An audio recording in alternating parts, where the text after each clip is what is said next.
시어머니 생일날 아침 식탁 위에 덩그러니 놓인 작은 케이크 하나. 그걸 바라보던 시어머니의 얼굴이 굳어갔습니다. 미애나, 달랑 이것뿐이야?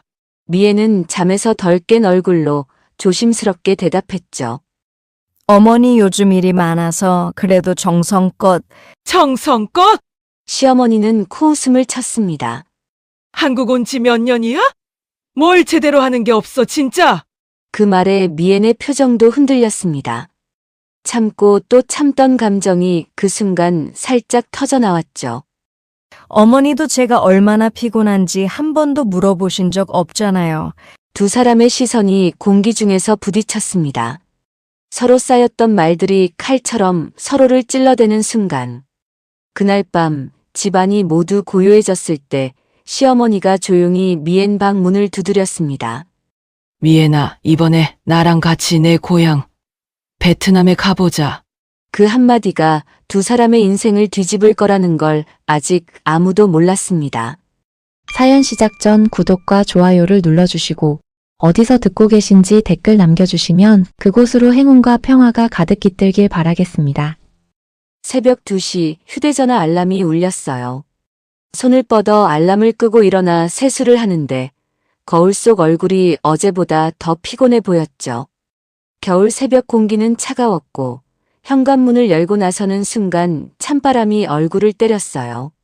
아파트 복도는 조용했고 엘리베이터 안에서 혼자 서 있으면 가끔 베트남에 계신 부모님 얼굴이 떠올랐어요. 택배 분류센터까지는 버스로 40분 거리였고 새벽 거리는 텅 비어 있었죠.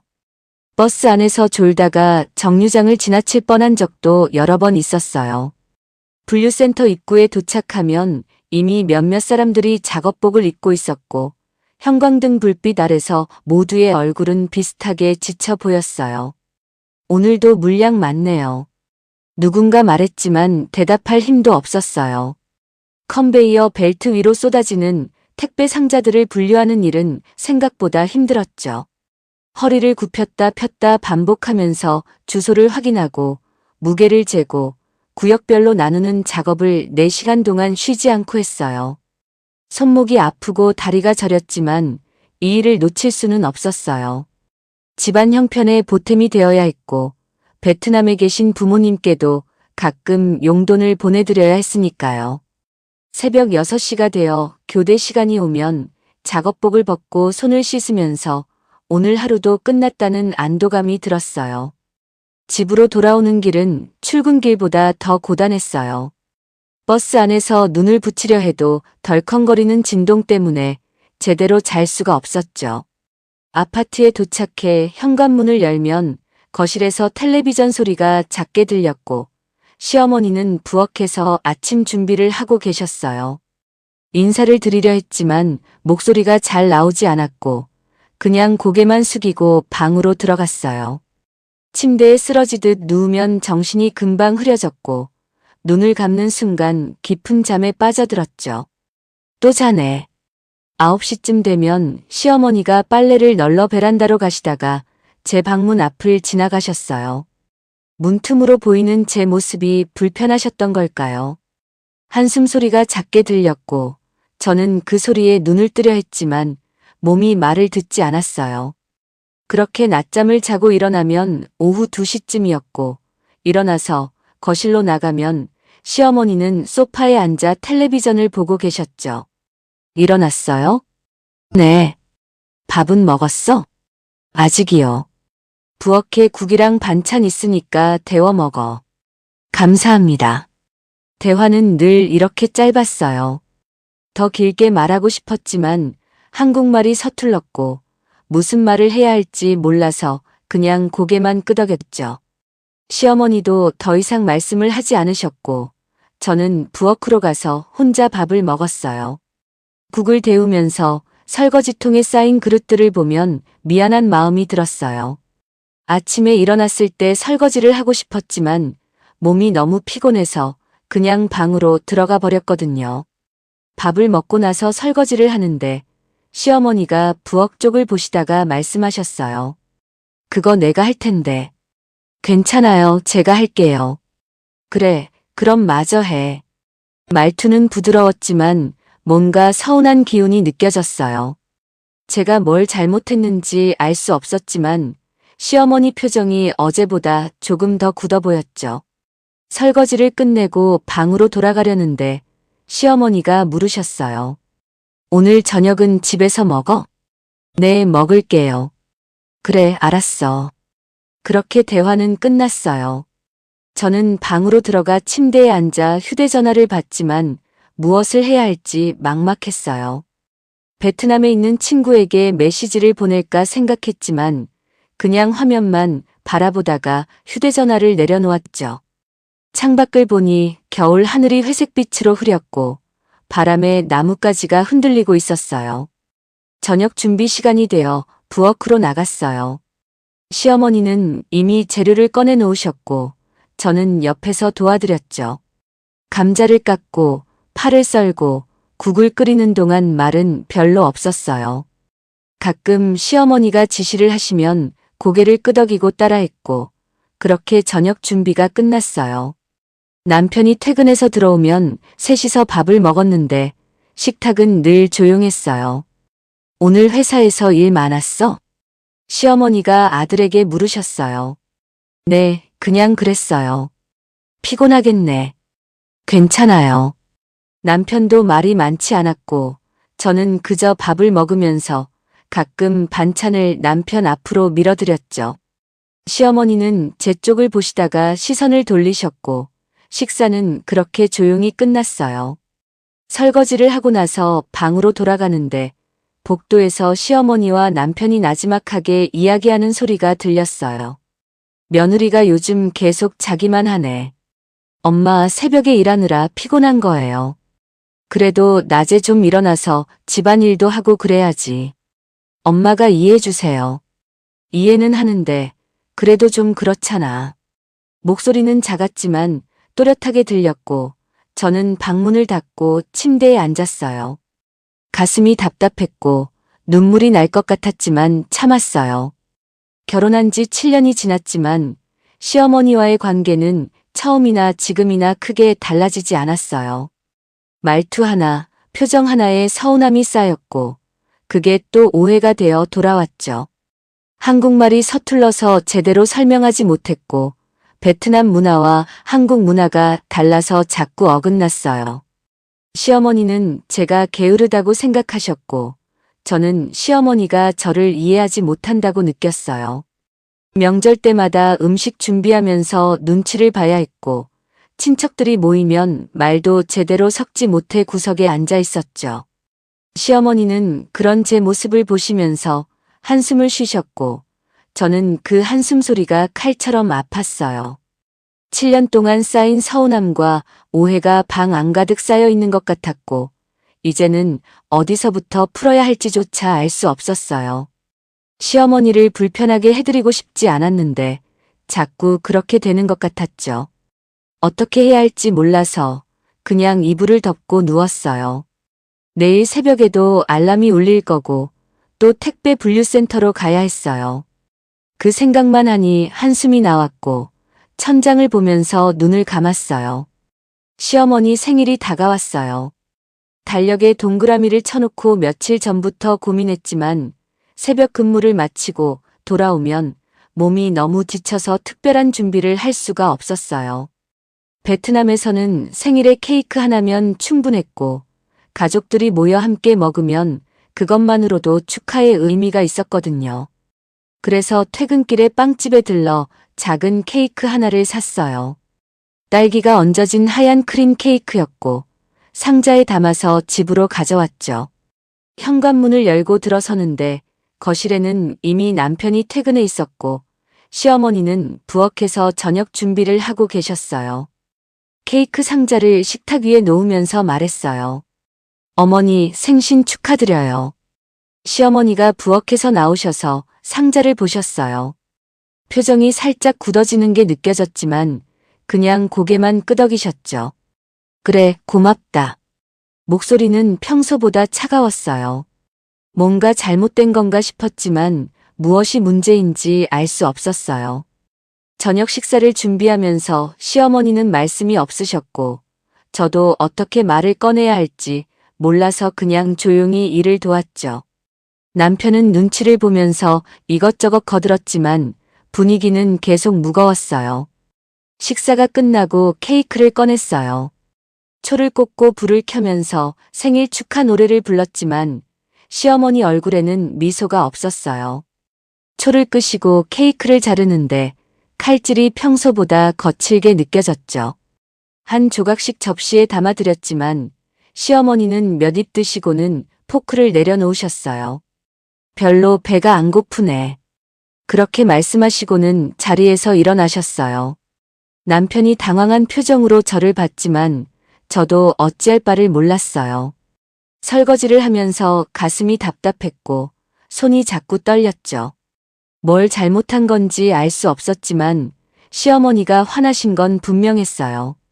다음 날 아침 새벽 근무를 마치고 집에 돌아왔을 때 시어머니는 거실에 앉아 계셨어요. 평소 같으면 부엌에서 일을 하고 계셨을 텐데 그날은 소파에 앉아서 멍하니 창밖을 보고 계셨죠. 인사를 드렸지만 대답이 없었고 저는 방으로 들어가려다가 멈춰 섰어요. 어머니, 제가 뭐 잘못한 게 있나요? 시어머니가 천천히 고개를 돌려 저를 보셨어요. 눈빛이 서늘했고 한동안 아무 말씀도 하지 않으셨죠. 잘못한 게 뭔지 정말 모르겠어? 저는 정말 모르겠어요. 생일인데 케이크 하나만 달랑 사오면 그게 축하야? 정성이라는 게 없네. 가슴이 철렁 내려앉았어요. 베트남에서는 케이크만으로도 충분했는데 여기서는 그게 아니었던 거예요. 말문이 막혔고 어떻게 설명해야 할지 몰랐죠. 저는 베트남에서 그렇게 했어요. 케이크 하나면 충분하다고 생각했어요. 여긴 베트남이 아니잖아. 한국에서는 생일이면 미역국도 끓이고 밥상도 차려주고 그래야지. 그게 정성 아니야? 목소리가 점점 높아졌고 저도 모르게 눈물이 났어요. 하지만 울면 안 될 것 같아서 참았죠. 죄송해요. 몰랐어요.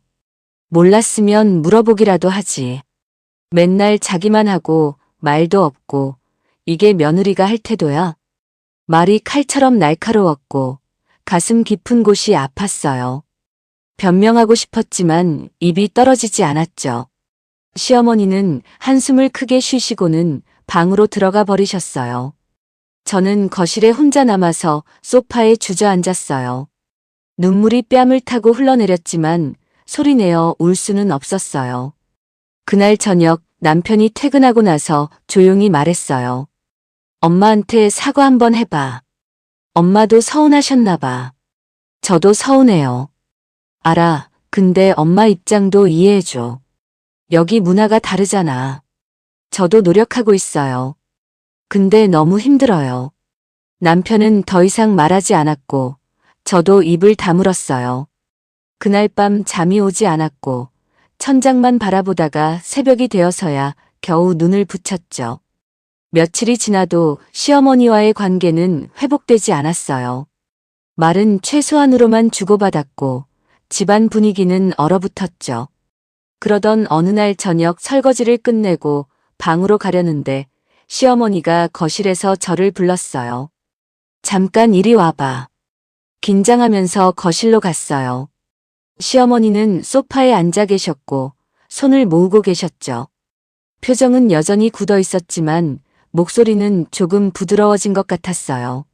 앉아. 소파 반대편에 조심스럽게 앉았어요. 시어머니는 한동안 말없이 창밖을 보시다가 입을 여셨어요. 이번에 나랑 같이 내 고향 한번 가보자. 귀를 의심했어요. 시어머니가 베트남에 같이 가자고 하신 적은 한 번도 없었거든요. 결혼하고 7년 동안 고향에 갈 때마다 혼자 다녀왔고 시어머니는 관심도 없으셨죠.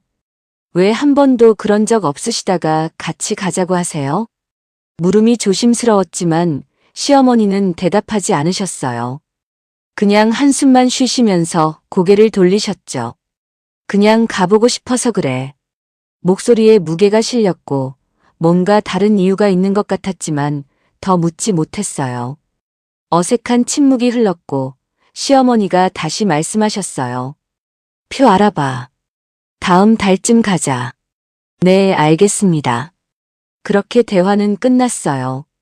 방으로 돌아와서 침대에 앉았는데 가슴이 복잡했어요.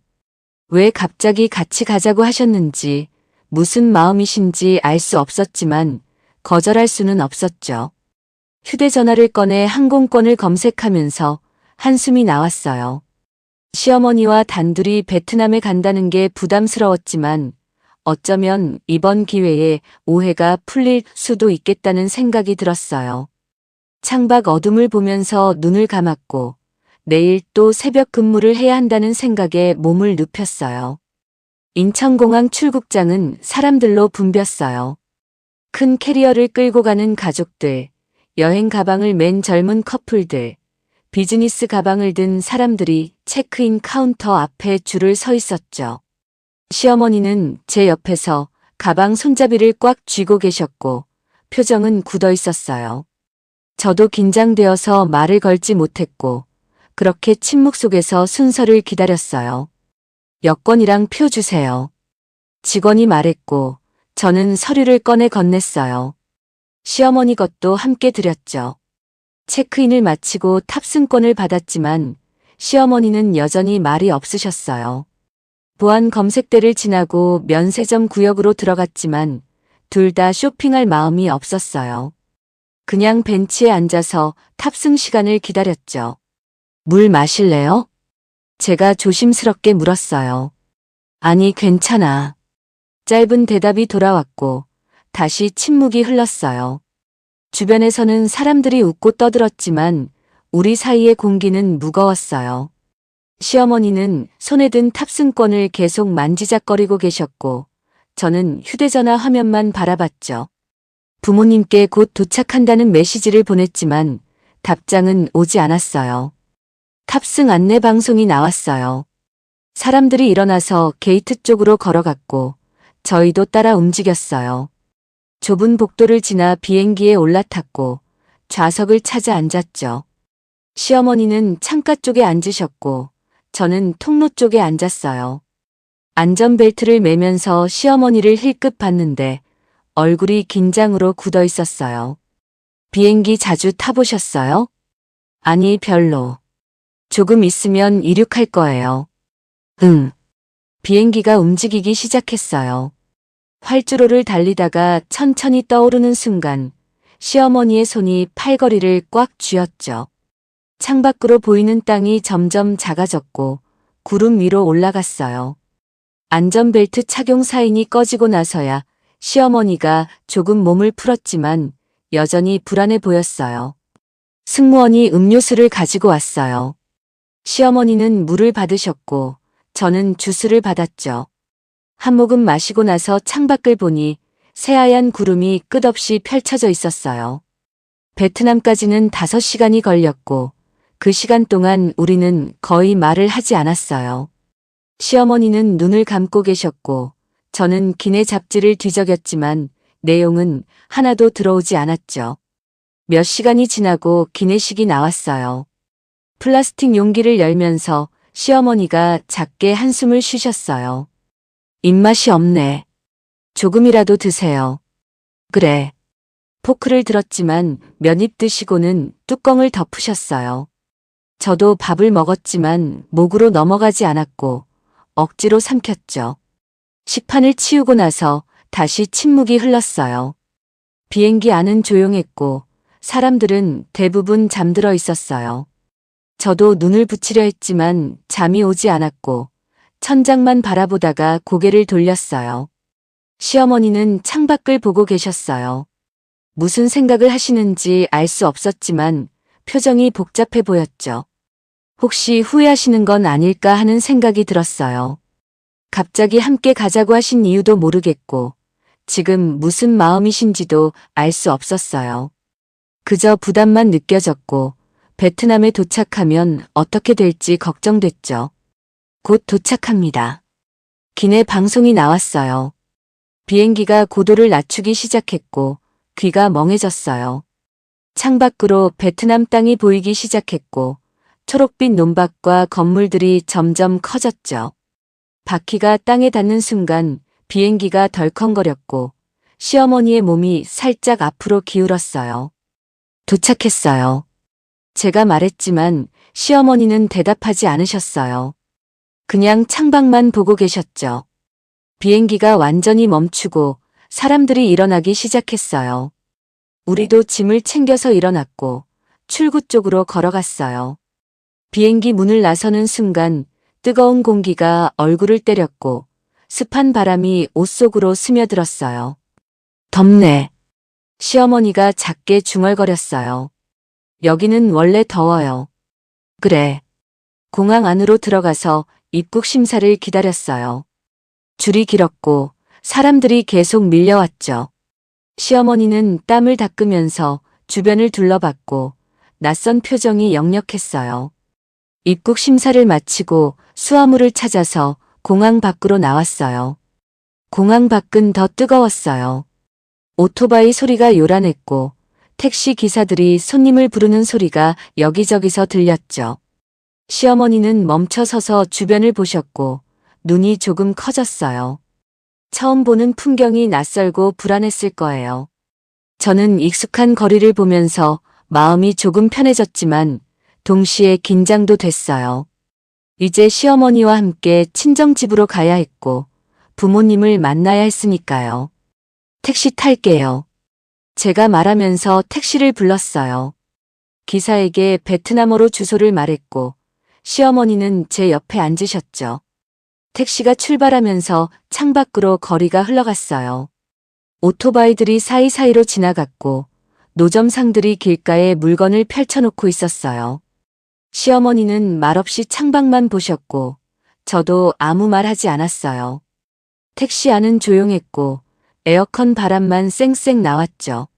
친정집까지는 40분 정도 걸렸고 그 시간 동안 우리는 각자의 생각에 잠겨 있었어요. 택시가 도시 외곽 골목길로 들어섰어요. 포장이 덜 된 도로는 울퉁불퉁했고 차가 지나갈 때마다 먼지가 날렸죠. 양쪽으로 낡은 건물들이 늘어서 있었고 빨래가 발코니마다 걸려 있었어요. 오토바이 소리가 귓가를 때렸고 노점에서 과일 파는 아주머니들의 목소리가 들렸죠. 여기야? 시어머니가 작게 물으셨어요. 네, 조금만 더 가면 돼요. 택시가 낡은 아파트 앞에 멈춰 섰어요.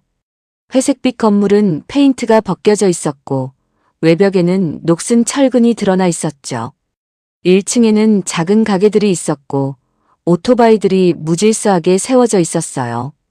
짐을 내리고 요금을 내면서 시어머니의 표정을 봤는데 입술이 굳어 있었어요.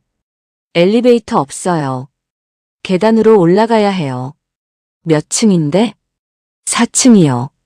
시어머니가 한숨을 쉬셨지만 아무 말씀도 하지 않으셨어요. 캐리어를 끌고 계단을 오르기 시작했죠. 계단은 좁았고 벽에는 곰팡이 자국이 있었어요. 2층, 3층을 지나면서 시어머니의 숨소리가 거칠어졌고 4층에 도착했을 때는 이마에 땀이 송글송글 맺혀 있었어요. 복도는 어두웠고 전구 하나가 깜빡거리고 있었어요. 바닥 타일은 금이 가 있었고 구석에는 먼지가 쌓여 있었죠. 복도 끝에서 오토바이 시동 거는 소리가 들렸고 어디선가 텔레비전 소리도 새어나왔어요. 친정집 문 앞에 섰을 때 손이 떨렸어요. 초인종을 눌렀고 안에서 발소리가 들렸죠. 문이 열렸어요. 엄마가 나오셔서 저를 보고 환하게 웃으셨어요. 미엔. 엄마가 베트남어로 반겼고 저도 베트남어로 대답했어요. 포옹을 하면서 엄마 품에서 익숙한 냄새를 맡았죠. 시어머니는 뒤에 서서 어색하게 서 계셨고 엄마가 그제야 시어머니를 보셨어요. 어서 오세요. 엄마가 한국말로 천천히 말씀하셨어요. 발음은 서툴렀지만 마음은 전해졌죠. 시어머니가 고개를 숙이면서 인사했고 엄마도 고개를 숙이셨어요. 둘 다 어색했지만 집 안으로 들어갔어요. 거실은 작았어요. 낡은 소파 하나와 작은 텔레비전, 오래된 선풍기가 전부였죠. 바닥 타일은 색이 바래 있었고 천장에는 물자국이 있었어요. 부엌 쪽에서 아빠가 나오셨고 저를 보고 웃으셨어요. 잘 왔다. 아빠도 베트남어로 말씀하셨고 저는 아빠께 인사를 드렸어요. 시어머니께도 인사를 권했고 시어머니는 조심스럽게 고개를 숙이셨죠. 아빠도 답례하셨지만 말은 통하지 않았어요. 그저 미소만 주고받았죠. 앉으세요. 엄마가 시어머니께 소파를 권했어요. 시어머니가 앉으시면서 주변을 둘러봤고 표정이 복잡해 보였어요. 저는 부엌으로 가서 엄마를 도왔어요. 냉장고를 열고 음료수를 꺼내면서 엄마와 베트남어로 이야기했죠. 어머니 모시고 오느라 힘들었지? 괜찮아요. 근데 어머니가 좀 불편해 하시는 것 같아요. 당연하지. 처음 오는 곳인데. 엄마가 웃으면서 과일을 썰기 시작했어요. 저도 옆에서 그릇을 꺼내고 접시를 준비했죠. 이곳에서는 손이 저절로 움직였고 무엇을 해야 할지 고민할 필요가 없었어요. 한국에서는 늘 긴장했지만 여기서는 편안했죠.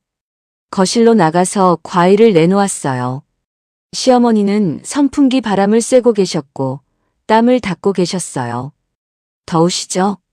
에어컨 없어서 죄송해요. 아니, 괜찮아. 시어머니가 작게 대답하셨지만 얼굴은 붉어져 있었어요. 선풍기 바람은 미약했고 습한 공기는 그대로였죠. 엄마가 물 한 컵을 더 가져왔고 시어머니께 건넸어요. 드세요. 감사합니다. 시어머니가 물을 받아 마셨고 엄마는 옆에 앉으셨어요. 두 분은 말이 통하지 않아서 그저 미소만 지었고 저는 중간에서 통역을 해야 했어요. 엄마가 베트남어로 말씀하시면 제가 한국말로 옮겼고 시어머니가 대답하시면 다시 베트남어로 전했죠. 먼 길 오시느라 고생하셨어요. 아니에요, 괜찮습니다. 여기 날씨가 더워서 힘드시죠? 조금 그렇네요. 대화는 짧았고 어색함이 계속됐어요. 하지만 엄마는 계속 웃으면서 과일을 권했고 시어머니도 조금씩 드셨어요. 아빠는 부엌에서 저녁 준비를 하셨고 냄비 끓는 소리가 들렸죠. 저는 방으로 가서 짐을 정리했어요. 작은 방 하나에 이불을 펴고 시어머니 짐도 옆에 놓았죠. 창문을 열었지만 바람은 거의 들어오지 않았고 밖에서 오토바이 소리만 계속 들렸어요. 거실로 돌아왔을 때 시어머니는 여전히 소파에 앉아 계셨고 표정은 피곤해 보였어요. 좀 쉬실래요? 아니, 괜찮아. 하지만 목소리에는 힘이 없었어요. 엄마가 저녁상을 차리기 시작했고 저도 도왔죠. 한국에서는 늘 조심스럽게 움직였지만 여기서는 능숙하게 일했어요. 그릇을 나르고 반찬을 담고 수저를 놓으면서 엄마와 베트남어로 농담도 주고받았어요. 시어머니는 그 모습을 보고 계셨고 눈빛이 조금 이상했어요. 제가 여기서는 전혀 다른 사람처럼 보였을 거예요. 저녁상이 차려졌어요. 소박한 국과 나물 반찬, 생선구이 하나가 전부였지만 엄마는 정성껏 준비하셨죠. 식탁은 작았고 모든 식구들이 앉으니 꽉 찼어요.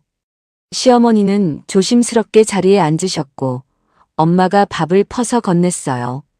많이 드세요. 엄마가 서툰 한국말로 말씀하셨고 시어머니가 고개를 숙였어요. 감사합니다. 아빠가 국을 떠서 시어머니 앞에 놓으셨고 저는 반찬을 시어머니 쪽으로 밀었어요. 식사가 시작됐지만 처음에는 조용했어요. 젓가락 소리만 작게 들렸고 선풍기 바람이 식탁 위 냅킨을 살짝 흔들었죠. 미애나, 요즘 일은 어때? 엄마가 베트남어로 물으셨어요. 그냥 그래요. 새벽에 일하느라 좀 피곤하긴 한데 괜찮아요. 너무 무리하지 마. 몸 상하면 안 돼. 알아요, 엄마. 엄마와 이야기하면서 자연스럽게 웃음이 나왔어요. 베트남어로 말하니까 편했고 생각을 다 표현할 수 있었죠. 아빠도 가끔 거들면서 농담을 하셨고, 저는 한국에서는 한 번도 보인 적 없는 표정으로 웃었어요. 남편은 잘 지내? 네, 잘 지내요. 시어머니도 건강하시고. 저는 시어머니 쪽을 봤어요. 시어머니는 밥을 드시면서 우리 대화를 듣고 계셨지만 무슨 말인지는 모르셨겠죠. 제가 한국말로 통역했어요. 저희 엄마가 어머니 건강 여쭤보세요. 응, 잘 지낸다고 전해줘. 다시 베트남어로 엄마께 전했고, 엄마가 웃으면서 고개를 끄덕이셨어요. 대화는 계속 이어졌고, 저는 중간에서 통역을 했어요. 하지만 점점 베트남어로 말하는 시간이 길어졌고, 한국말로 옮기는 건 짧아졌죠. 엄마 아빠와 이야기하는 게 너무 재밌었고, 한국에서는 할 수 없었던 농담도 주고받았어요. 미엔이 어렸을 때 정말 말썽꾸러기였어요. 아빠가 시어머니께 말씀하셨고, 제가 통역했어요. 학교 끝나면 친구들이랑 시장 뛰어다니고, 집에 늦게 들어와서 엄마한테 혼나고 그랬죠. 엄마가 웃으면서 거들었어요. 그래도 착하긴 했어. 어려서부터 동생들 돌보고 집안일도 잘 도왔잖아. 제가 웃으면서 대답했어요. 그땐 몰랐는데 지금 생각하면 엄마 아빠가 얼마나 힘드셨을지 알 것 같아요. 엄마가 제 손을 잡으셨어요. 다 지나간 일이야. 이제 내가 행복하게 사는 게 중요하지. 손을 잡은 채로 엄마 얼굴을 봤는데 눈가에 주름이 더 깊어진 것 같았어요. 마음이 찡했지만 웃으면서 대답했죠. 행복하게 살고 있어요, 엄마. 시어머니는 말없이 우리를 보고 계셨어요. 표정이 복잡해 보였고 젓가락을 든 손이 멈춰 있었죠. 제가 베트남어로 활발하게 이야기하는 모습, 엄마 아빠와 농담 주고받으면서 웃는 모습이 낯설었을 거예요.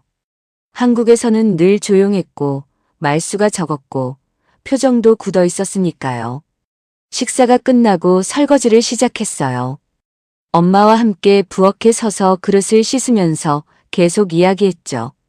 시어머니 모시고 오느라 긴장했지? 네, 엄청 긴장했어요. 공항에서부터 말도 거의 안 하고. 그래도 잘했어. 용기 낸 거야. 근데 왜 갑자기 같이 가자고 하신 건지 모르겠어요. 그건 나중에 알게 되겠지. 일단은 편하게 대해드려. 엄마 말씀에 고개를 끄덕였지만 마음 한편은 여전히 불안했어요. 설거지를 끝내고 거실로 나왔을 때 시어머니는 소파에 앉아서 주변을 둘러보고 계셨어요. 벽에 걸린 낡은 액자, 오래된 시계, 색바랜 커튼을 보시면서 무슨 생각을 하시는지 알 수 없었죠. 어머니, 좀 쉬세요. 피곤하시죠? 응, 좀 그렇네. 방 준비했어요. 들어가실래요? 아니, 괜찮아. 조금 더 앉아 있을게. 시어머니는 창밖을 보셨어요. 밖에서는 오토바이 소리가 끊이지 않았고 누군가 큰 소리로 통화하는 목소리도 들렸죠. 한국의 조용한 아파트와는 전혀 달랐고 모든 게 낯설었을 거예요. 저녁이 깊어지면서 엄마가 과일을 깎아내오셨어요. 수박과 망고를 접시에 담아서 식탁에 놓으셨고 모두 둘러앉았죠. 아빠가 텔레비전을 켜셨고 베트남 드라마가 나왔어요. 엄마는 드라마를 보면서 중간중간 이야기를 하셨고 저도 맞장구를 쳤어요. 시어머니는 옆에 앉아서 과일을 드시면서 우리를 보고 계셨죠. 미애나, 내일은 뭐 할 거야? 엄마가 물으셨어요. 시장 구경이라도 시켜드릴까요? 어머니 처음 오셨으니까. 그래, 좋지. 시장 가면 구경할 것도 많고. 엄마와 계획을 세우면서 이야기를 나눴어요. 목소리는 자연스럽게 커졌고 웃음소리도 났죠. 한국에서는 절대 이렇게 편하게 말하지 못했는데 여기서는 달랐어요. 제가 원래 이런 사람이었다는 걸 시어머니는 몰랐을 거예요. 미애니가 여기서는 참 밝네요. 시어머니가 작게 말씀하셨어요. 저는 순간 멈칫했고 엄마도 시어머니를 봤죠. 미애니는 원래 밝은 아이예요. 제가 통역하자 엄마가 대답하셨어요. 어렸을 때부터 웃음이 많고 친구들도 많았어요. 시어머니는 고개를 끄덕이셨지만 표정은 여전히 복잡했어요. 아마도 생각하셨을 거예요. 이 아이가 한국에서 얼마나 눌러 살았던 걸까? 왜 집에서는 이렇게 조용했던 걸까? 제가 왜 말을 안 했던 걸까? 그런 생각들이 시어머니 마음속을 스쳤을 것 같았어요. 밤이 되어 방으로 들어갔어요. 시어머니와 저는 같은 방을 쓰기로 했고 이불을 나란히 펴놓았죠. 불을 끄고 누웠지만 잠은 오지 않았어요. 옆에서 시어머니의 숨소리가 들렸고 밖에서는 여전히 오토바이 소리가 났어요. 천장을 보면서 생각했어요. 내일부터는 어떻게 될까? 시어머니와 조금이라도 가까워질 수 있을까?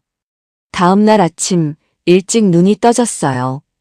옆에서 시어머니는 아직 주무시고 계셨고 저는 조용히 일어나 거실로 나갔죠. 엄마는 벌써 부엌에서 아침 준비를 하고 계셨어요.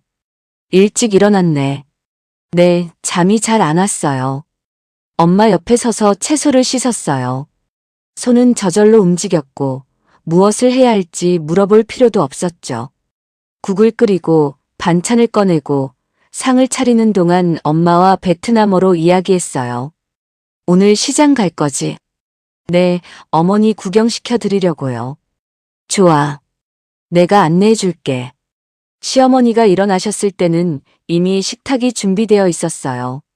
세수를 하시고 나오셔서 자리에 앉으셨고 저는 밥을 퍼서 드렸죠. 잘 주무셨어요? 응, 그런데 좀 덥더라. 죄송해요. 여기는 에어컨이 없어서요. 괜찮아. 아침을 먹고 나서 시장에 가기로 했어요.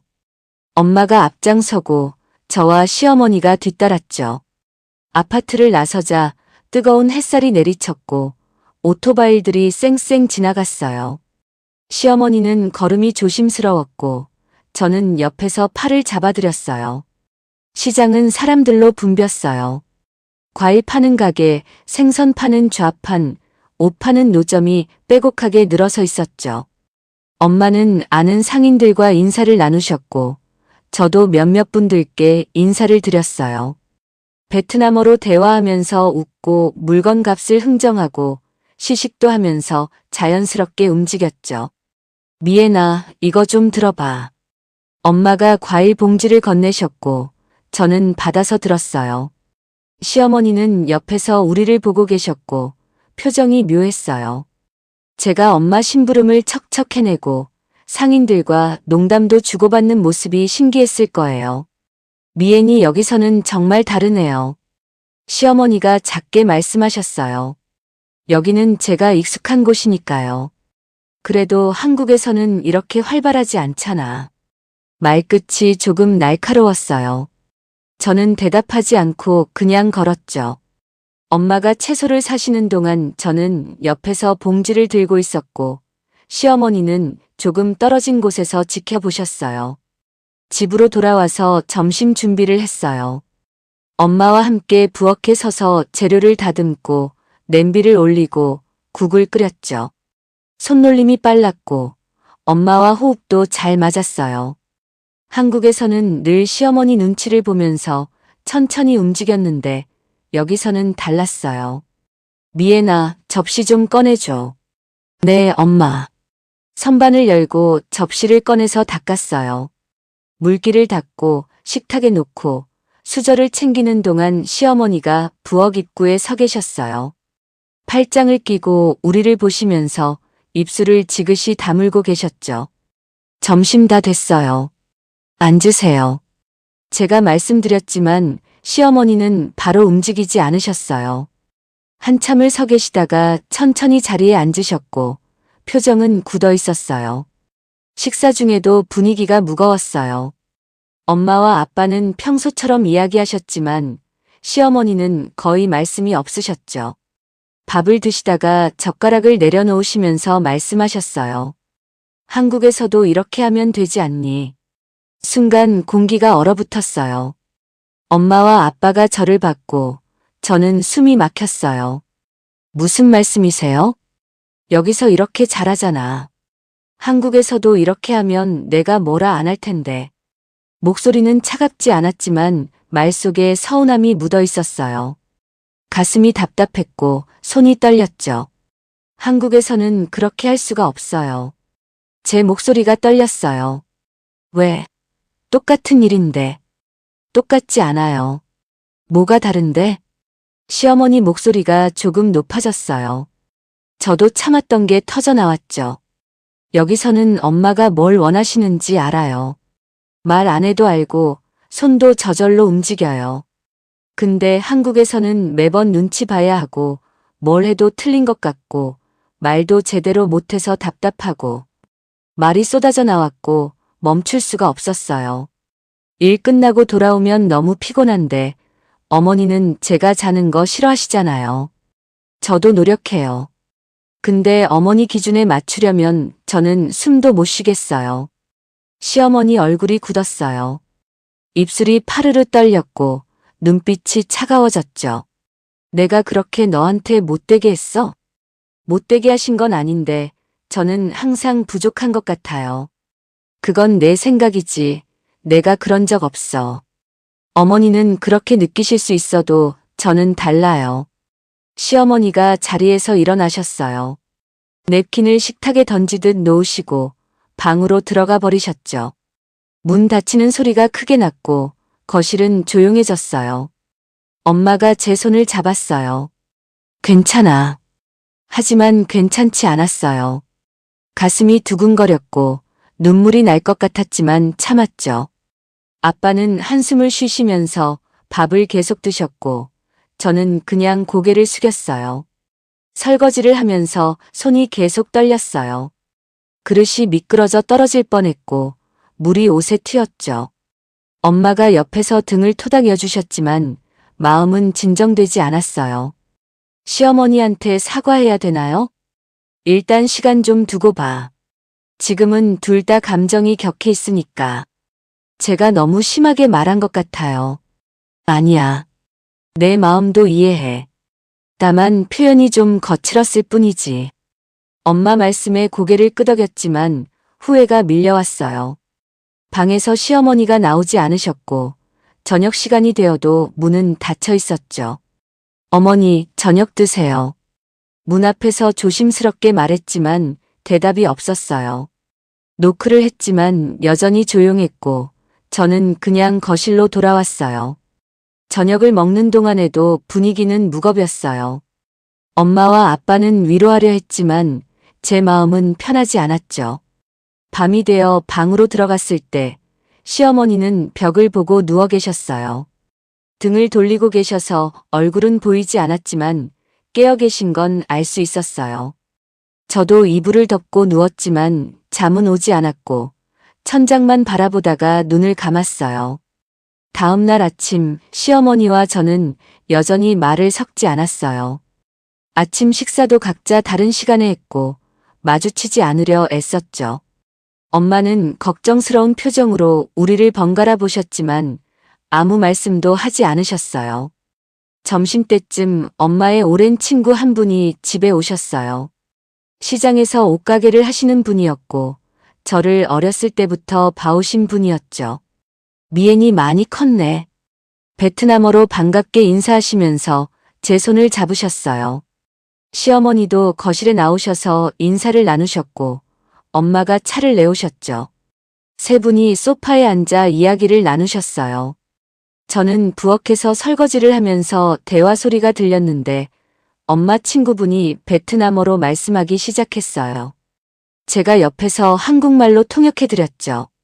미엔이가 어렸을 때 정말 고생 많이 했어요. 시어머니가 고개를 끄덕이며 들으셨어요. 14살 때부터 봉제 공장에서 일했거든요. 학교 끝나면 바로 공장 가서 밤늦게까지 일하고 통역하면서 목소리가 작아졌어요. 시어머니 표정이 조금 변했죠. 그때 이 집 형편이 어려워서 미엔이가 동생들 학비 벌려고 스스로 일하겠다고 했어요. 부모님이 말렸는데도 고집 부리면서요. 엄마가 베트남어로 덧붙이셨고 저는 계속 통역했어요. 저도 말렸어요. 그렇게 어린 나이에 공장 일이 얼마나 힘든데. 근데 이해가 안 들었어요. 엄마 목소리가 조금 떨렸고 친구분이 계속 이어갔어요. 새벽 5시에 일어나서 공장 가고 저녁 9시에 들어오고 손은 늘 거칠었고 허리도 아파서 절뚝거릴 때가 많았어요. 저는 통역하면서 손을 멈췄어요. 시어머니는 가만히 듣고 계셨죠. 그렇게 3년을 일했어요. 동생들 학교 보내고 집안 살림에 보태고 17살 여자애가 할 일이 아니었는데 시어머니는 아무 말씀도 하지 않으셨어요. 표정이 굳어 있었고 눈빛만 조금 흔들렸죠. 그러다 한국 남자 만나서 결혼했는데 저는 그때 정말 다행이라고 생각했어요. 이제 편하게 살 수 있겠구나 싶었죠. 엄마가 한숨을 쉬셨어요. 근데 한국 가서도 일하더라고요. 새벽에 일어나서 택배센터 가고. 이해는 원래 그래요. 쉬는 걸 몰라요. 친구분이 고개를 끄덕이며 말씀하셨어요. 미애니는 책임감이 강한 아이예요. 자기가 해야 한다고 생각하면 끝까지 해요. 힘들어도 내색 안 하고요. 통역을 마치고 나서 거실은 잠시 조용했어요. 시어머니가 천천히 고개를 들었고 입술을 지그시 다물고 계셨죠. 그랬구나. 작은 목소리였어요. 그 이상의 말씀은 없으셨지만 표정이 달라져 있었어요. 뭔가 생각에 잠긴 듯한 무거운 얼굴이었죠. 친구분이 돌아가시고 나서 거실은 조용했어요. 엄마는 부엌으로 가셨고 시어머니는 소파에 앉아 창밖을 보고 계셨어요. 저는 방으로 들어가려다가 멈춰섰죠. 어머니. 시어머니가 고개를 돌려 저를 보셨어요. 내가 몰랐던 게 많았네. 괜찮아요. 아니야. 물어봤어야 했는데. 시어머니 목소리는 평소보다 낮았고 힘이 없었어요. 내가 왜 새벽에 일하는지, 왜 낮에 자는지. 그냥 게으르다고만 생각했어. 어머니가 그렇게 생각하실 수도 있어요. 그래도 한 번쯤 물어봤어야지. 시어머니가 한숨을 쉬셨고 손으로 이마를 짚었어요. 피곤해 보였고 뭔가 생각이 많으신 것 같았죠. 미애나. 네. 내일은 내가 좋아하는 곳 가자. 어디든 데려가줘. 네, 어머니. 대답은 했지만 시어머니 표정은 여전히 무거웠어요.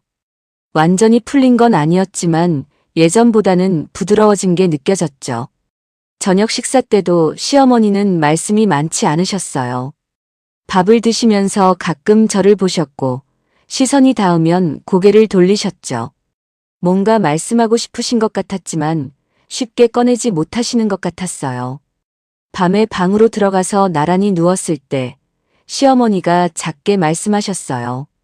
미애나, 너 많이 힘들었지. 괜찮았어요. 괜찮을 리가 없지. 어둠 속에서 시어머니의 숨소리가 들렸고 한동안 침묵이 흘렀어요. 저도 눈을 감으면서 생각했어요. 시어머니가 조금은 이해하기 시작하신 것 같다고. 완전히 풀리지는 않았지만 작은 변화가 시작된 것 같았어요. 다음 날 오후 엄마와 아빠는 시장에 일하러 나가셨어요. 집에는 시어머니와 저만 남았죠. 거실은 조용했고 선풍기 소리만 돌아갔어요. 시어머니는 소파에 앉아 창밖을 보고 계셨고 저는 부엌에서 과일을 깎고 있었어요. 과일을 접시에 담아서 거실로 가져갔어요. 식탁 위에 놓으면서 시어머니께 말씀드렸죠. 드세요. 고맙다. 시어머니가 수박 한 조각을 집어드셨고 저도 옆에 앉았어요. 한동안 말없이 과일만 먹었고 시계 초침 소리가 또렷하게 들렸죠. 어머니. 조심스럽게 불렀어요. 시어머니가 고개를 돌려 저를 보셨죠. 이번에 왜 저랑 오자고 하셨어요? 시어머니 손이 멈췄어요. 포크를 든 채로 잠시 가만히 계시다가 천천히 접시에 내려놓으셨죠. 궁금했어? 네. 어머니는 한 번도 저랑 가자고 하신 적 없었는데 시어머니가 한숨을 쉬셨어요. 창밖을 보시다가 다시 저를 보셨고 입술을 지그시 다물고 계셨죠. 무서웠어. 작은 목소리였어요. 멀어지는 게 너무 무서웠어. 너랑 나랑. 시어머니 목소리가 떨렸어요. 7년을 같이 살았는데 우리 사이가 점점 더 멀어지는 것 같았어. 말도 안 통하고 서로 오해만 쌓이고. 손으로 이마를 짚으셨고 숨을 깊게 들이쉬셨죠. 생일 때 케이크 하나만 받았을 때 정말 서운했어. 근데 그게 내 잘못이 아니라는 것도 알았어. 문화가 다르고 내가 몰랐던 거니까. 시어머니가 저를 똑바로 보셨어요. 근데 그 서운함이 계속 쌓이면 언젠가는 돌이킬 수 없을 것 같았어. 이번 아니면 평생 못 풀 것 같았어. 가슴이 먹먹해졌어요.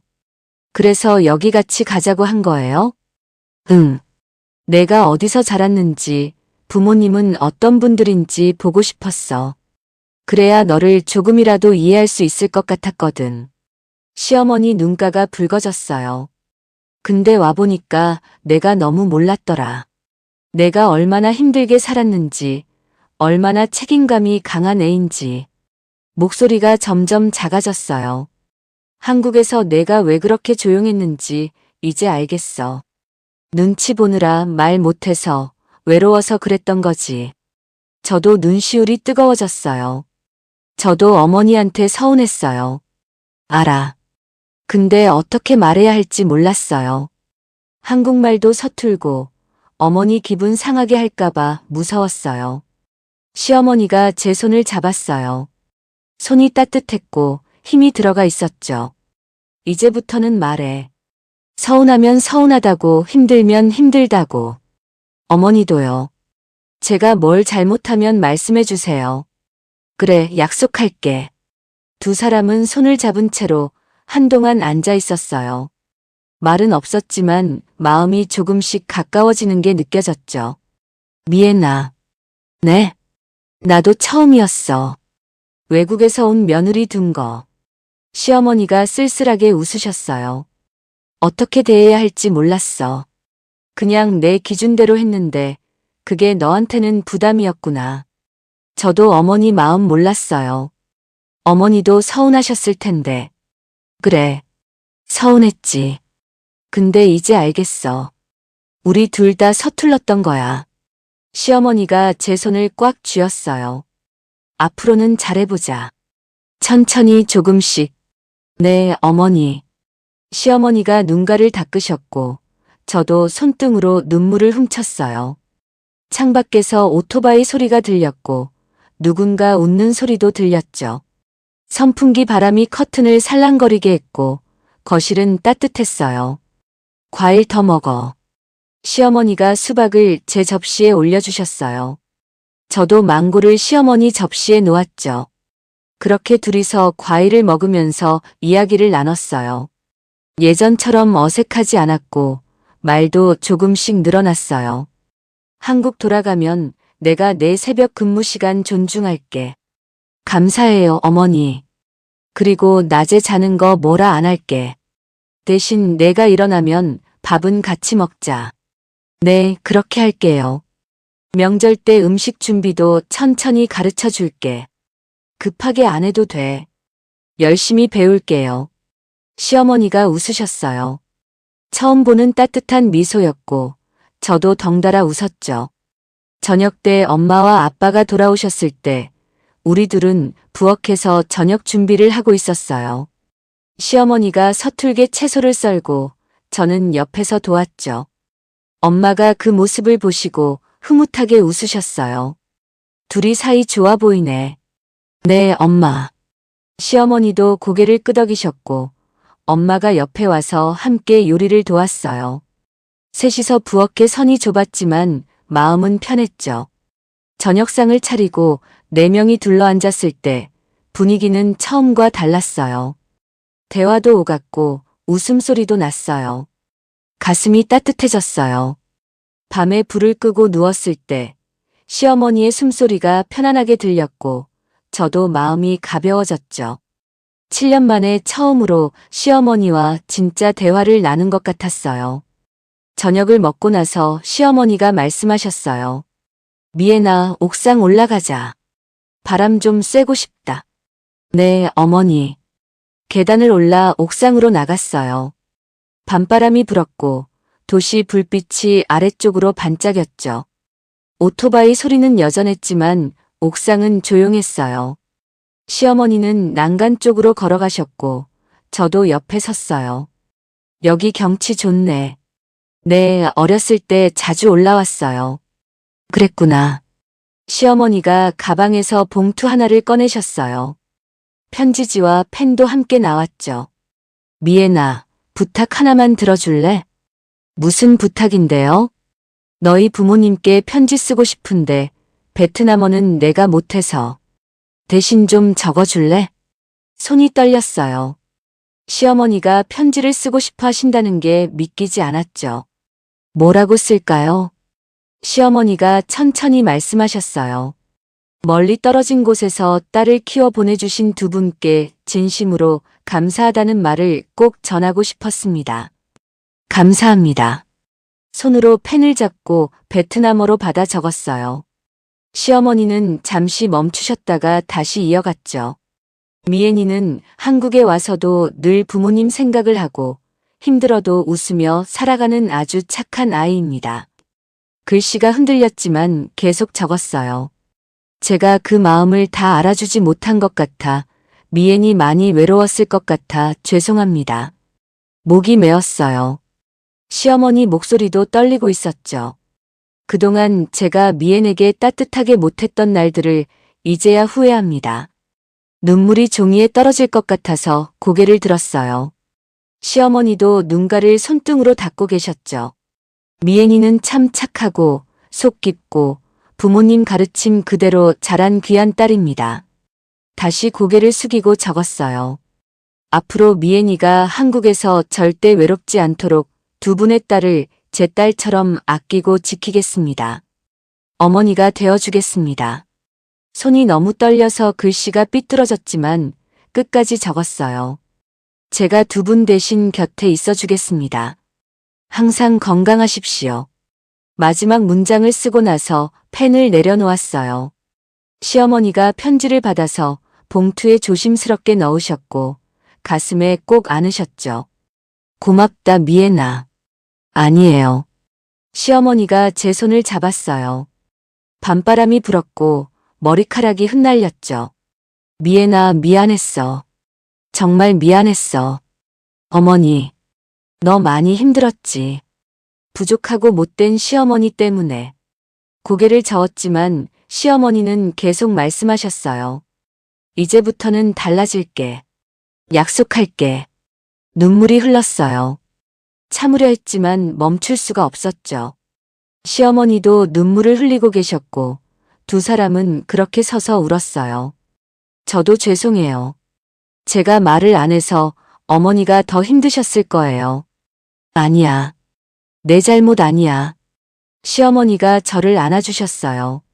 처음으로 느껴보는 따뜻한 품이었고 오래 참았던 게 터져 나왔어요. 시어머니 어깨에 얼굴을 묻고 울었고 시어머니도 제 등을 토닥여 주셨죠. 한참을 그렇게 있다가 떨어졌을 때 두 사람 다 눈이 빨갛게 부어 있었어요. 시어머니가 손수건으로 제 눈물을 닦아주셨고 저도 시어머니 눈가를 닦아드렸죠. 들어가자. 추워. 네, 어머니. 다음 날 아침 엄마와 아빠가 식탁에 앉아 계실 때 시어머니가 편지와 선물을 꺼내셨어요. 미애나, 통역 좀 해줘. 네. 시어머니가 편지를 엄마께 건넸어요. 엄마는 의아한 표정으로 봉투를 열었고 편지를 꺼내 읽기 시작했어요.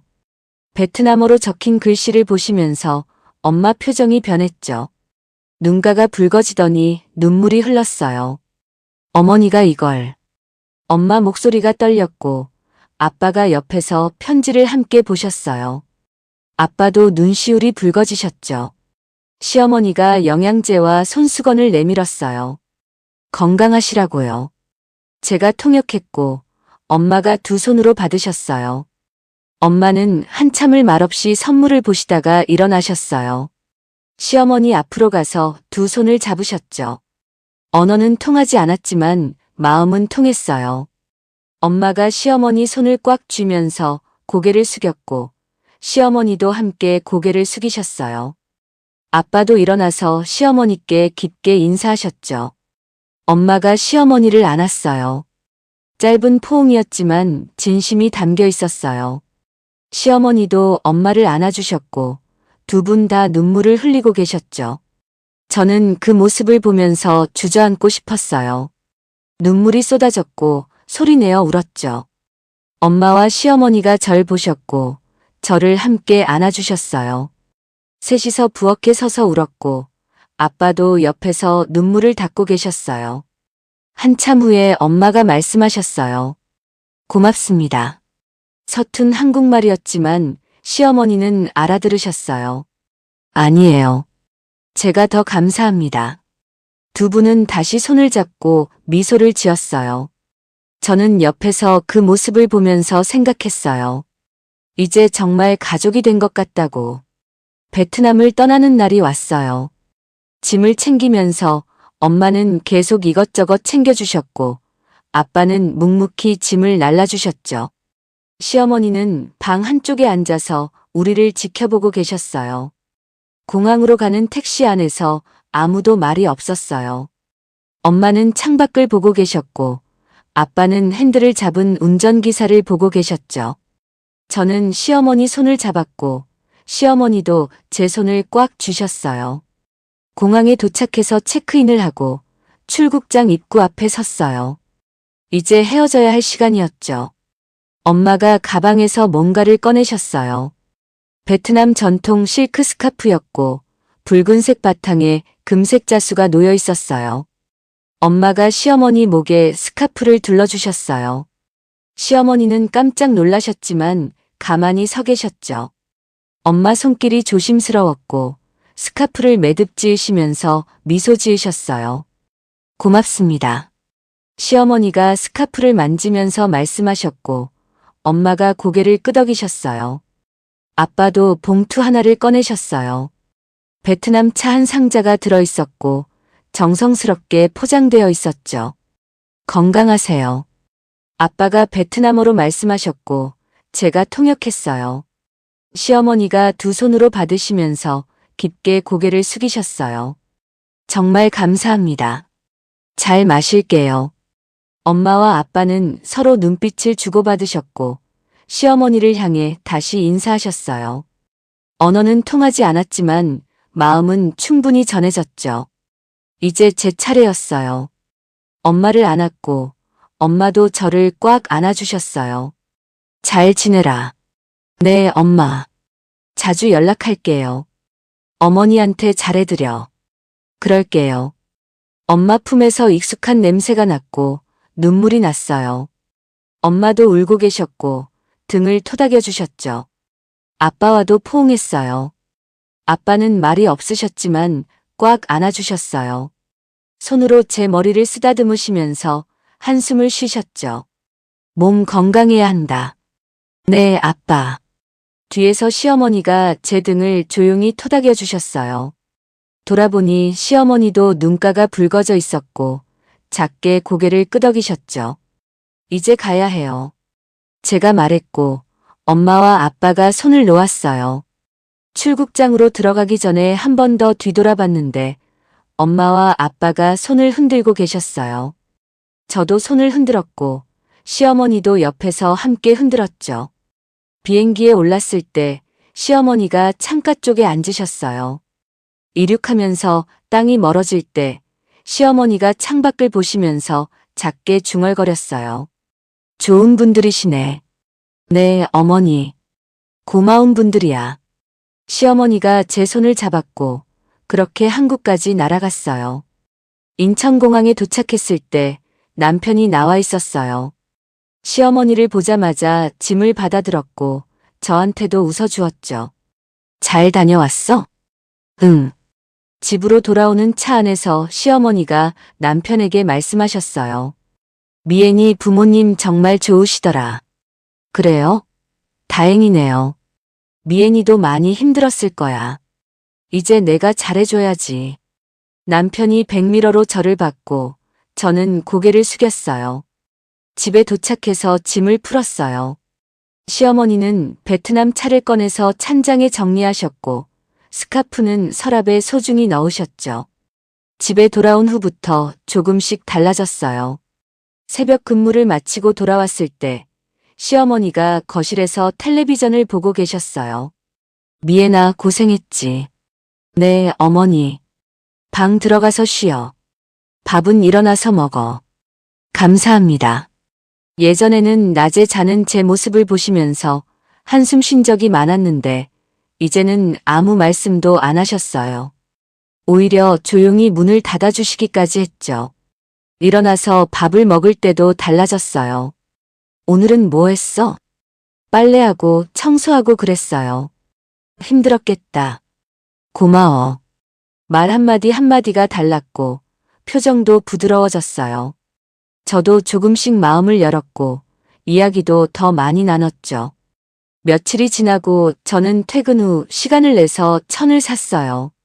밤마다 조금씩 바느질을 했고 손가방 하나를 만들었죠. 서툴렀지만 정성을 다했어요. 손가방이 완성된 날 저녁 식사 후에 시어머니께 상자를 드렸어요. 어머니, 이거요. 시어머니가 의아한 표정으로 상자를 받으셨어요. 이게 뭐야? 생신 때 제대로 못 챙겨드린 것 같아서요. 늦게나마 다시 한번 축하드려요. 시어머니가 상자를 열었고 손가방을 꺼내셨어요. 한참을 보시다가 저를 보셨죠. 내가 만든 거야? 네. 서툴러서 모양이 좀 이상한데 그래도 써주세요. 시어머니 눈가가 촉촉해졌어요. 고맙다. 정말 고마워. 제가 다음에는 돈 더 많이 벌어서 멋진 선물 사드릴게요. 오래오래 건강하세요. 시어머니가 손가방을 가슴에 안으셨고 저를 안아주셨어요. 이게 제일 좋은 선물이야. 그날 저녁 온 가족이 모여 케이크를 먹었어요. 예전처럼 어색하지 않았고 웃음소리도 났죠. 시어머니는 제가 만든 손가방을 옆에 두고 계속 만지작거리셨어요. 밤에 설거지를 하면서 창밖을 봤어요. 겨울 하늘은 맑았고 별이 보였죠. 시어머니가 옆에 와서 같이 설거지를 도와주셨고 둘이서 조용히 일했어요. 미애나. 네. 행복하지? 네, 어머니. 행복해요. 다행이다. 시어머니가 웃으셨고 저도 웃었어요. 말은 달랐지만 마음은 결국 같은 곳을 향하고 있었어요. 그 여행 이후 두 사람의 사이는 천천히 그러나 확실하게 달라졌습니다. 말은 여전히 서툴고 서로 다른 점도 그대로였지만 이제는 오해보다 마음이 먼저였고 상처보다 손길이 먼저였습니다. 완벽하진 않아도 함께 살아갈 이유는 충분했죠. 어머니, 저 행복해요. 그 한마디에 두 사람의 긴 시간 동안 굳어있던 마음이 조용히 풀려나갔습니다. 이야기를 끝까지 들어주신 분이 계시다면 잘 들었다고 댓글 하나만 남겨주세요. 구독과 좋아요는 무료 버튼이고 눌러주실 때마다 큰 힘이 됩니다. 함께 해주셔서 고맙습니다.